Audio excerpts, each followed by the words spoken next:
और इसके अलावा सत्येंद्र वर्मा जी, सचिन वर्मा जी, मथुरा वर्मा जी, श्री राजा जी और मानती वर्मा नेता में बड़े माला में वो सब सोहेली मेहता जी का और अन्य सदस्यों का स्वागत कर रहे हैं।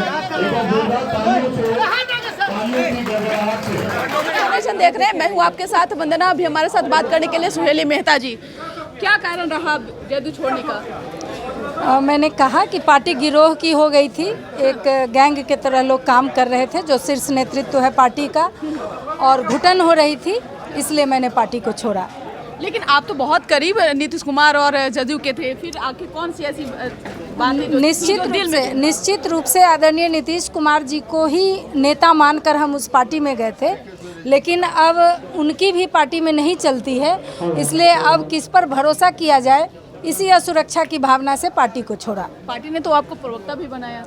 पार्टी ने प्रवक्ता बनाया था तो नीतीश कुमार जी ने बनाए थे, लेकिन अब तो उन्हीं की नहीं चलती है, तो अब किसके भरोसे पार्टी में रहेगा? वो गैंगस्टर के हाथों लोग रहेंगे, गैंगस्टर के अंडर में काम करेंगे। जो एक का नाम क्या, कौन है वो? नहीं, पार्टी का शीर्ष नेतृत्व, तो अब नाम बताने की थोड़ी ज़रूरत है।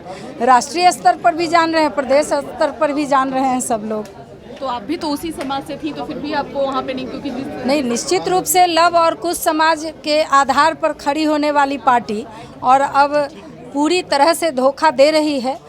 आप सब देख ही रही हैं कि अब नीतीश कुमार जी के इर्द गिर्द कौन रहते हैं और किस तरह से लव कुछ समीकरण को धोखा दिया जा रहा है, तो इसलिए धोखा देने वाली पार्टी के साथ तो कैसे कोई रह सकता है। लोग ये भी कह रहे थे कि आरसीपी सिंह का इंतजार कर रही थी कि जब वो बीजेपी में शामिल होंगे तो हम भी बीजेपी में शामिल हो जाएंगे। अब इस पर कुछ सभी का देखिए, जो पार्टी से परेशान हो गया था अपने अपने तरीके से पार्टी को छोड़ा और ज्वाइन किया।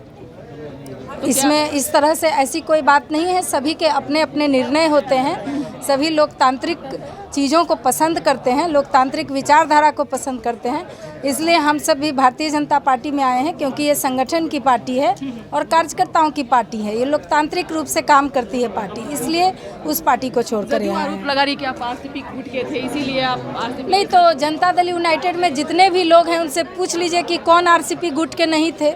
आरसीपी सिंह ही पूरी पार्टी चलाते थे, आदरणीय नीतीश कुमार जी के दाहिना हाथ थे।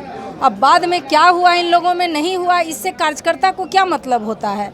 इसलिए इस तरह की बात कि किसके गुट में और क्या में, हम लोग गुटबाजी पे विश्वास नहीं करते हैं, इसलिए आज पार्टी गुटबाजी करने लगी है तो उसको छोड़कर हम यहाँ पे आ गए हैं। आपने ललन सिंह पर भी आरोप लगाया था, वो क्या थी? निश्चित रूप से आरोप लगाया, जो जहाँ पर हम अपमानित महसूस करेंगे, जिनके द्वारा अपमानित महसूस करेंगे तो हम आरोप लगाएंगे ही, और जो सही बात है वो बोलेंगे। आरोप कोई, मैंने झूठा आरोप नहीं लगाया है, मैंने सही बात कही है। सुहेली जी, अब आप नए अपने घर वापसी बोले कि हम घर वापसी किए हैं, क्या आगे जो कंधों पर जिम्मेवारी दी गई है अब कैसे निर्वहन करेंगे? बिल्कुल, देखिए इस पार्टी में यही एक खास बात है कि कार्यकर्ताओं को जो जिम्मेदारी दी जाती है लोग उसको करते हैं।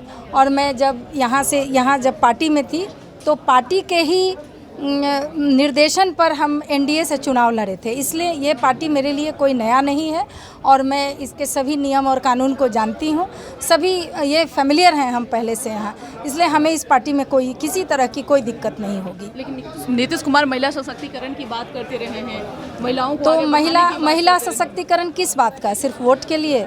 जो महिलाएं राजनीति करना चाहेंगी स्वतंत्र होकर, आप उनको राजनीति करने नहीं दीजिएगा तो किस बात का सशक्तिकरण? सशक्तिकरण तो एक्चुअल तब होगा जब हमें निर्णय लेने का पावर मिलेगा कहीं भी।